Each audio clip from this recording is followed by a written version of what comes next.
거룩한 교회 성도 여러분, 이 영상을 보시는 하나님 나라의 귀한 자녀 여러분, 오늘은 2025년 2월 10일 월요일입니다.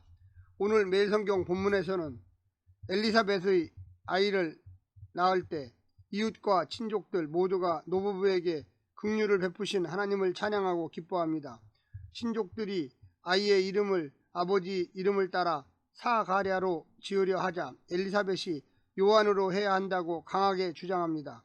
그때 남편 사가랴가 서판에 계시로 받은 아이 이름을 요한으로 적습니다. 바로 그때 사가랴의 입이 풀려 언어를 되찾습니다. 그리고 성령 충만을 받아 마리아처럼 하나님이 언약에 신실하신 하나님의 일하심을 찬탄하고 있습니다. 오늘 본문을 나누어 보겠습니다. 누가복음 1장 57절부터 66절, 침례 요한의 출생, 요한의 이름을 두고 친족과 엘리사벳이 갈등하다, 사가랴가 언어를 되찾음, 67절부터 80절, 사가랴의 창가, 구속하신 하나님을 찬양, 아이를 향한 축복. 오늘 본문 누가복음 1장 57절부터 80절 말씀을 듣고 다시 오겠습니다. 엘리사벳이 해산할 기한이 차서 아들을 낳으니 이웃과 친족이 주께서 그를 크게 긍휼히 여기심을 듣고 함께 즐거워하더라. 8일이 되매 아이를 할례하러 와서 그 아버지의 이름을 따라 사가랴라 하고자 하더니 그 어머니가 대답하여 이르되 아니라 요한이라 할 것이라 하매 그들이 이르되 내 친족 중에 이 이름으로 이름한 이가 없다 하고 그의 아버지께 몸짓하여 무엇으로 이름을 지으려 하는가 물으니 그가 서판을 달라 하여 그 이름을 요한이라 쓰매 다 놀랍게 여기더라. 이에 그 입이 곧 열리고 혀가 풀리며 말을 하여 하나님을 찬송하니 그 근처에 사는 자가 다 두려워하고 이 모든 말이 온 유대 산골에 두루 퍼지매 듣는 사람이 다 이 말을 마음에 두며 이르되 이 아이가 장차 어찌 될까 하니 이는 주의 손이 그와 함께 하심이로라. 그 붙인 사가랴가 성령의 충만함을 받아 예언하여 이르되 찬송하리로다. 주 이스라엘의 하나님이여 그 백성을 돌보사 송영하시며 우리를 위하여 구원의 뿔을 그 종 다윗의 집에 일으키셨으니 이것은 주께서 예로부터 거룩한 선지자의 입으로 말씀하신 바와 같이 우리 원수에게서와 우리를 미워하는 모든 자의 손에서 구원하시는 일이라. 우리 조상을 긍휼히 여기시며 그 거룩한 언약을 기억하셨으니 곧 우리 조상 아브라함에게 하신 맹세라. 우리가 원수의 손에서 건지심을 받고 종신토록 주의 앞에서 성결과 의로 두려움이 없이 섬기게 하리라 하셨도다. 이 아이여 내가 지극히 높으신 이의 선지자라 일컬음을 받고 주 앞에 앞서가서 그 길을 준비하여 주의 백성에게 그 죄 사함으로 말미암는 구원을 알게 하리니 이는 우리 하나님의 긍휼로 인함이라. 이로써 돋는 해가 위로부터 우리에게 임하여 어둠과 죽음의 그늘에 앉은 자에게 비치고 우리 발을 평강의 길로 인도하시리로다 하니라. 아이가 자라며 심령이 강하여지며 이스라엘에게 나타나는 날까지 빈들에 있으리라. 요한의 출생과 예수님의 출생, 두 이야기가 들실과 날실이 되어 출생 이야기를 정교하게 직조하고 있습니다. 하나님의 구원 역사에 동원되는 사람들의 공통된 특징은 성령 충만입니다.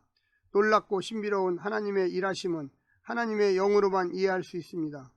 누가행전 전체에 걸쳐 증인들도 항상 성령 충만으로 그들 가운데 일하시는 하나님의 뜻을 해석하고 이해합니다.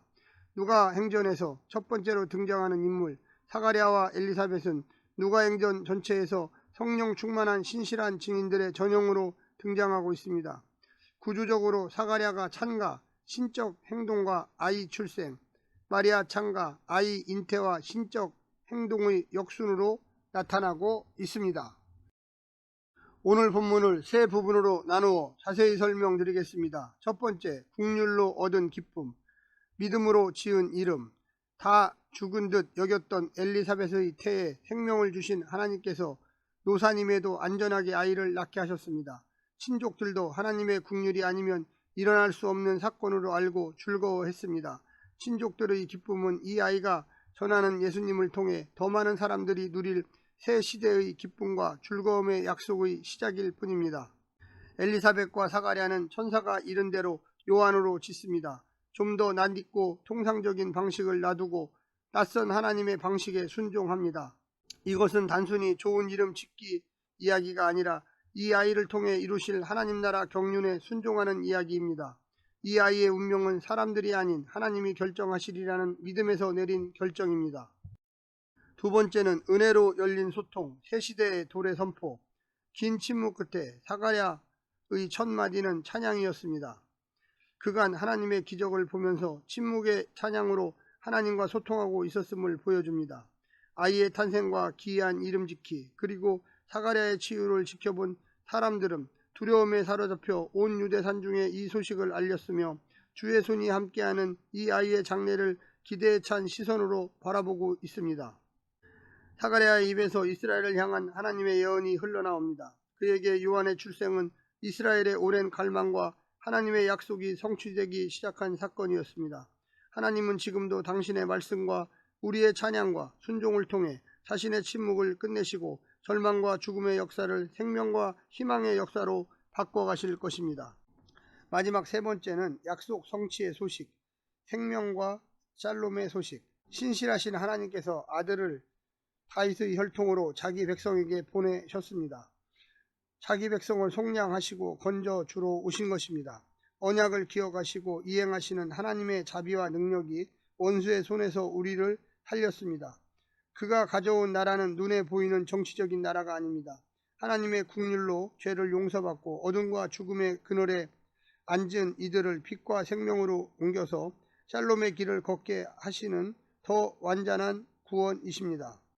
어떤 세력이 권력을 잡든 세상의 권력만으로는 주님의 참다운 의와 국률의 통치는 이루어지지 않습니다. 오직 빛 가운데 사는 그리스도인들의 기도와 순종을 통해 우리가 두 발 딛고 선 그곳에 하나님의 빛과 생명과 샬롬의 통치가 임하는 것입니다.